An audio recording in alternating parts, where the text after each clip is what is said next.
Oh, the far one? I could get to it. Oh. I don't think she realizes that. Okay. Would that be what? Oh, the middle door? Hard place to break into. That kitchen. Okay. Okay. Well, we'll talk here for a minute so it's shady, and then we'll move on. Because I've got Tim and I put together some background for you for this jail.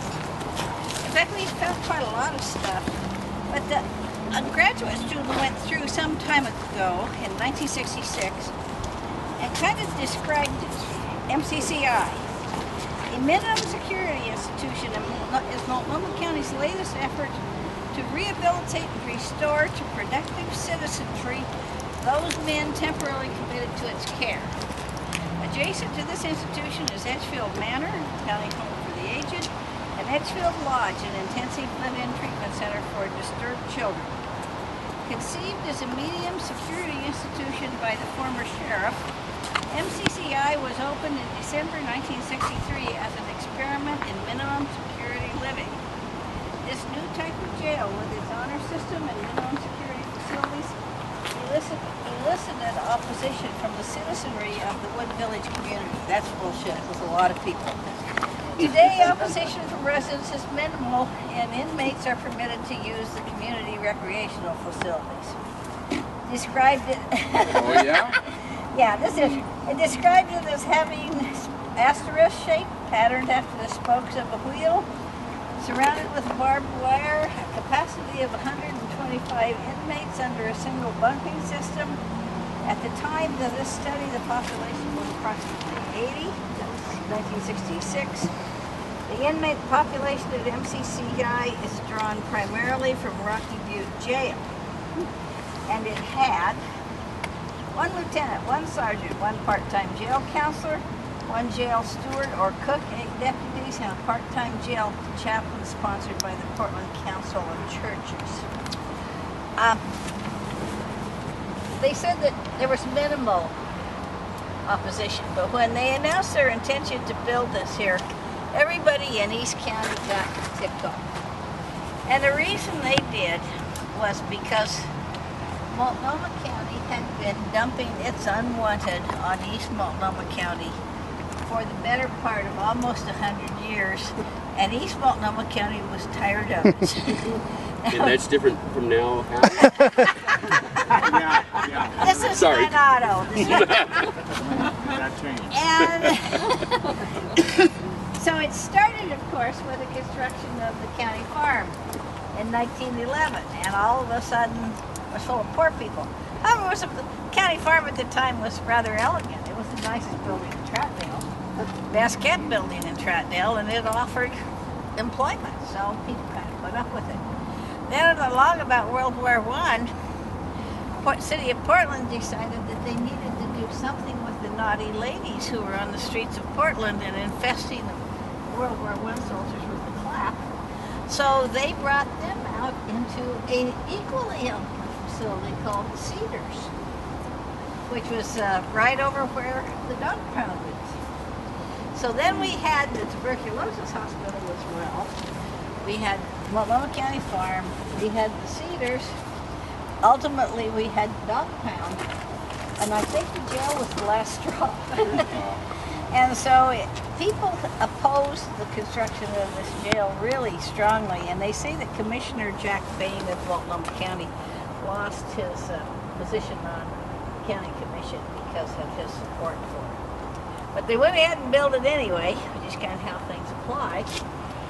And then at the time that we were trying to save Edgefield and do something kind of exciting with it, we were told that nobody would want to do anything with Edgefield because who would want to live with the jail next door? And fortunately, we found the people who not only were willing to live with the jail next door, but really sort of liked the idea. And when they built the golf course, they named one course the jail shot. And so the story that I remember best about the early days of Edgefield was the little junior lake ladies who came out for a tour of Edgefield. They were down at the end of the infirmary building here looking out, and at that point it hadn't grown up very much, and they saw concertina wire over here, and they said, "Oh goody, tennis courts." Close. And what did you say, Tim, about the gardeners? Oh yeah, well the Gardeners, ever since Edgefield started, have had a special relationship with the prisoners, because they were on one side of the fence and the prisoners were on the other. And you know, especially after the golf course was built, golf balls would come in here and bounce around in the recreation area. And then the prisoners would throw other things outside the fence, notes or lots of other things. So it's been really fun. I mean, they were all nice guys. We never had an issue as far as I ever heard. And when it opened in 1963, late in 1963, the Outlook had a story from I forget what his title was, Charles Schradner was in charge of the prison. And he said that these are the same men working on the county, who've been working on the county farm for years. But previously they had dragged them back and forth to Rocky Butte The paddy wagon. in a paddy wagon, and now they were staying here. So that's kind of how they justified the first 60 people, at least, that came in, is that they were working here on the farm, and then they would move them back and forth to Rocky Butte. Now the problem with that was, of course, that Rocky Butte was going to be torn down for the I-205 freeway. So in the late 60s, 70s, clear into the early 80s, there was a very strong effort by Multnomah County to turn the farm into a total jail complex. And I think that opposition was pretty strong as well, because nobody really wanted that. And Bob Jean is quoted in one of these documents. He was city administrator at Trenton, saying, "You've given us the other jail, you've given us the dogs, and we've got a deteriorating old folks home, so we don't want any more. No more prisons to Troutdale." So that's kind of how that was headed off. There was one, okay, the people at Troutdale called it catch and release. Because it was minimum security, and Bob Sturgis, other Bob, lived up here on the hill. He's the mayor of Troutdale, lived up at the top of this hill. And on many nights, at least a dozen, he would hear shouts and deputies and lights going through his yard because they were chasing people that broke out of MCCI. But they kind of got used to it, and the only thing he never did was spook their old horse who was out in the pasture out there. So one of the escapees actually tried to get away on his horse. On an escape. We had two of them go under the fence over here when it was a single fence, not the double fence. And they got under the fence and got away, so we put all the rest of them in, and they went after him, and one of them, and they got bloodied up pretty good. And one of them got over the fence and got on the bareback horse. I said, I don't know what he said he was going to do, but he got all bloody and got on the horse. Another one went under and hid underneath somebody's deck up there, on back deck, and took a while to find him, and luckily the dogs found him. Otherwise they said he might have bled to death. Wow. Okay, introduce yourself. You started with a great story. Well, I'm Rick Miller, and I worked here through most of the 80s and 90s. I just retired about 3 years ago. And yeah, this is my favorite place to work. We had, compared to downtown, the Justice Center, and even Inverness now, this place had a small group of us. We were like a team. Even between shifts, we worked together, and everybody had a good relationship. Whereas there's lots of backbiting and bickering in some of the other larger facilities, and you don't have as much of camaraderie. So I did 11 straight years out here, and it was really enjoyable. What was the high population? 190 foot. 190 was the max of what the fire department said we could have. I think we had it to 180 something. And you were here 11 years. Uh-huh. Okay, Bruce, what was your connection? I was in and out. Every day. Yeah, Bruce Stannard. yeah. I was a grunt, and I was a property tech. Okay. And what we did, we would support people for the supplies and commissary. These guys could take their $1 a week that they earned for being on cruise and stuff, and for someone Uh-huh. didn't work, they didn't get any money. But yeah, I was a support person. Okay. I started in '83. And you drove the bus in and out of here frequently. No, that wasn't me. That wasn't you? Rick might have. Okay, okay. The truck. Yeah, I the drove truck. a Truck in and big out of here. supply truck. Yeah. Yeah. One of the things that Bruce did to really make a point of embarrassing me was that I had a tour of dignitaries through Edgefield one time. They were county property managers, and they didn't find the idea of the Troutdale Historical Society overturning a Multnomah County property manager as amusing as I did. So I was having a little trouble with my audience anyway, and I was standing on the stairs down there talking to him, and Bruce came by and stopped his truck and said, "Sharon, I got an old guy in here who says he knows you." One of your boyfriends, Yeah. Right. and he wants you to come up and visit and bring him a bottle. And Bob, will you introduce yourself? Yeah, Bob Skipper, former sheriff, for 35 years there. Here at the sheriff's office, did everything. But I was going to say that I read a recent article that the reason Edgefield was built was because the old poor farm was located on the fairground, on the zoo grounds, and they said that place is boring, so to build a new one. So they built that. I was dating Ilona in 1958, 59, and her brother was farm manager out here, and they would grow potatoes, vegetables, meat, beef, pork, and they would milk, butter, and what they would do is they would supply the county hospital, the old county hospital, JDH, and the jail facilities. And I don't remember what others, but at any rate, that was the idea. And they did the laundry for all of those right down there in the powerhouse. So I was here watching them being hauled in and out. In 1960, I went to work for the sheriff's office, and what they said was if we had a minimum security facility out here, these folks could do the work, the chores in the dairy, because maybe he had one helper, but everything else, they were probably milking maybe 100 cows or something like that. They had all these chores and to do, and that whole cannery down there was a full-blown cannery. This was a city. There's no two ways about it. And at one point, when we were looking at adding on, trying to expand it, I should say that at one point there was talk of expanding it and spending $17 million for just renovation. Well, we got together out here with the people who worked out here and did it for really a few $1,000s. The issue was this was contact visiting. That's how inmates kiss, pass, contraband, and so forth.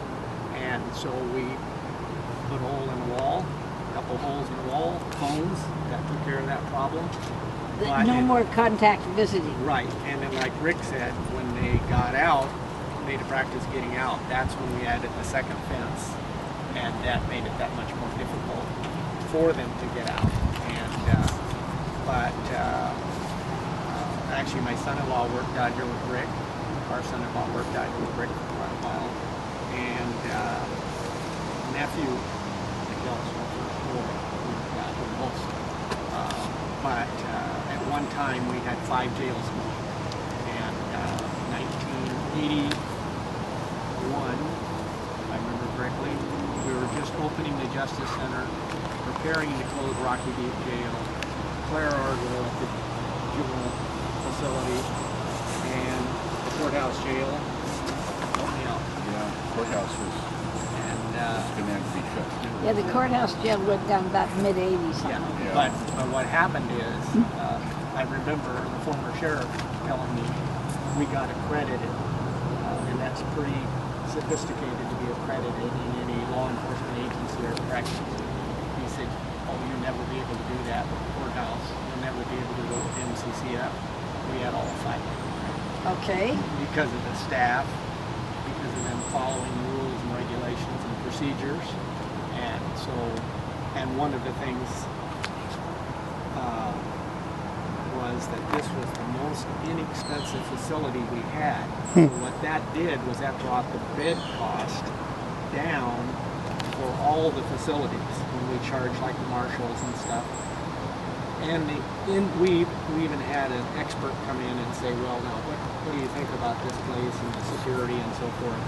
And they said the inmates are here because they want to be here. They like the staff. They like the food. We had Franz was the cook who'd been to the Elks for years. He made apple pie, blackberry pies out Great here. food for And so what happened is, you not only had the officers, certain officers who wanted to work out here, and even though they were handling close to 200 inmates, very few staff, but you also had the inmates who, liable is not, to pitch in and help the officers if they thought they were getting in over their head. So it was just a really... the hold over them, keep them here with the good food, and they liked the openness of it. Yes. The openness of it was good, where they could mingle and be, socialize a lot more than they could the other ones. We held that over them. We held the other places over their heads. If you don't behave here, and it didn't take much, and they're on the bus back to either Rocky Butte or Inverness, whichever. I'll be darned. Or just a car ride. Yeah. So we hold that, so it didn't take much. Slap the dominoes too hard out in the circle there and make too much noise, and you're on the bus. So Wonderful. we were able to keep it quiet and keep people around. I've asked these people here so we could get some insight into it, and I'm already learning stuff I didn't know. I want to thank you for coming. We're gonna go in the door. This is Owen, who is the hotel manager. I have a question before we do. It's more of you, Bob, than anybody, and the people you worked with. At one time, the people who lived in Edgefield itself worked the land. Yes, they did. And was there crossover at any time between the inmates here and the people who lived?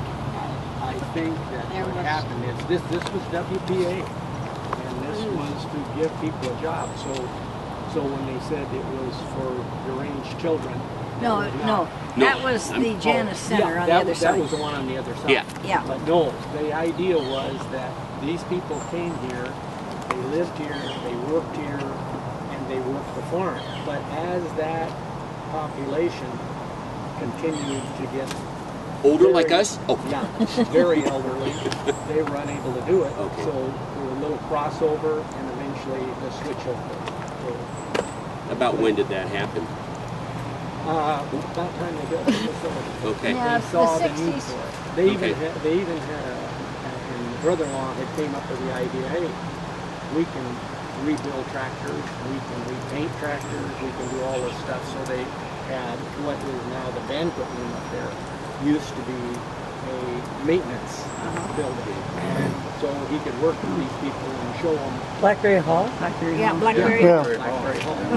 But it's just like when people do stuff and they feel good about it, like taking the inmates up on the old scenic highway and having them put all those rocks back that they took out of Rocky Butte Jail. They would take their family back there to show them. You bet. I've seen him do that. There's a lot of... If you look at Horsetail Falls, you're going to see part of the Rocky Jail paint still on those rocks. Yes. So what kind of crimes were Thank you. That was wonderful. represented for people who were brought here? What kinds of crimes, Rick? Well, mostly it was considered a minimum to medium security jail. And started out as minimum, but I think it ended up as a medium security It did. once it had double fences and razor ribbon. And we tried to keep nothing more than a Class C felon. Usually, it changed. The classification system changed throughout, but basically at the end or towards the latter years when I was, through the years I was here, nothing higher than a Class C felony, which would be 5 years maximum penitentiary time, and being unsentenced with that type of charge, and mostly property crimes, no violent person-to-person It type says crimes. no sex, narcotics, or violence, according to We had a Captain classification code, and they would try to keep property Yeah. crimes stuff like that. But every once in a while, just because that's what their charge is at this time, doesn't mean they didn't have a history of something. And we get the wrong people out here sometimes. With that many people and so much movement, Sure. you get And I think the last escape that happened from this facility was a guy when we were changing that wing there. It used to be a counselor and nurses wing and everything in a library. We were changing that, making that into another dormitory and moving the counselors and nurses back into the administrative wing of it. And while they were doing that, all the other wings had bars across where the vents were. They had the bars across them, and that one, when we tore it all out to start making the improvements to change it into a dorm, we had forgot that was a bar up there. It wasn't even open yet for use yet, but we had forgot that, and a guy named Eagle Thunder, Eagle Feather, I can't remember, but he had some serious charges, and he had slipped out here, and we had not found it yet. He went up through that vent with another guy, and it was February, and they got up on top of the roof, and they have the jellies that they wear. The shoes are just like flip-flop type of things. And they jumped off the roof. One of them jumped, there was snow up there, jumped off and left his shoes, stayed there, and he went down. They made it underneath the fence and got up through, the one guy got caught. I think one guy got caught, he didn't get through the fence. We caught him before he went through the other guy. But Eagle Thunder made all the way up close to where the water tower is up there. And he had broke into a car and got a pocket knife out of a glove box or something like that, but then Troutdale or somebody or deputy got him right after that without any danger. When would that have been? About what year? He's going to have a room named after him. Towards the end. No, it was in the 80s because it was that was the last escape I think that happened here. It was probably, when did this place close? In 2005, wasn't it? Yeah, we Went think. that long? We had it for the work crews for a while. Well, actually, I don't have it. Oh, the work crews. That's the one thing I don't have. Like you say, right at the tail end. They No, opened in '63. opened it again for 1911. Oh, that's McMenamin's 1990, basically. Well, these are the guys you want to talk to when we go in. So let's go in now, and we have. I thought it would be a good idea to have a story about Christmas in jail. But how could you get into Christmas in jail, or get into jail on Christmas Eve? And I said, I can. And I called Bob and left a message for him that I wanted to come to this jail. And I got a call from him back, and he says, "Son of this big, I want to go into the slam." And I came down here and interviewed 2 inmates who would be spending Christmas without their families because they were done really dumb male testosterone poisoning things. And then It's true. It's true. they let me in the kitchen where a trustee was making fudge. And their Christmas celebration was that they had all pooled their funds together and bought the chocolate chips to make fudge for Christmas, and that was going to be the party. And Fred was a forger. So my headline was that I made fudge with Fred the forger in the jail at Christmas time. It was very good fudge. Do you remember Fred by any chance? Anyway, he knew how to make fudge, and that would. So anybody can tell us anything more about the kitchen? I was going to say that now you've got to understand you got one cook.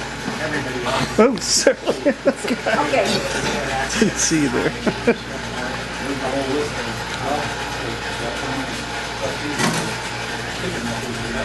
Oh, there it is. Okay.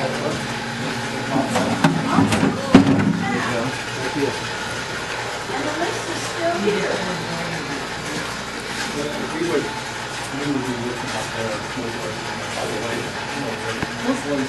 He supervised the inmates back there. He would wander back there once in a while. I remember Leonard one time I came in here, and Leonard, like he says, it was hot in here, and they were having soup or whatever. And he's sweating right over us, a big pot of Navy soup. bean soup. He was real good at that. He could. Bruce, you want any soup? No, I don't think I want any soup today. Wait for it to. Yeah, I know. Well, that's how you got the salt in it. Yes, that's it. Added love. Bring it to the record and we put it in the drawer. They wanted the golf ball back. Okay, so tell us what you're done with this home. 2 dead bodies? Oil generator. Yeah. Boiler room, generator, Little shower down there, a little There's bathroom, toilet area, and Why a was lot of there- the electrical. Why was there bathroom toilet area down? Well, one of the reasons is this guy never left. Yeah, we always somebody in, always somebody in. Because the place is secure as long as you've got these doors locked. Now, Gotcha. the other two officers out working, they could come in here, but the idea was never relinquish control of that control center right here. So this was the center core of this corpus. And just said to be never let inmates in this area. We may have let some. Trustees down in between that we had clear through, that they could add under supervision. I always thought the genius in this design was that you could beep and look on every single wing. Yeah. You know, which is brilliant. That's why it was such a financially efficient Yeah. system, because basically 3 officers and a sergeant could have 190 inmates. You don't have anywhere in any other jail that have that. It's far more, the right ratio is far higher. And then the offices that the inmates didn't have access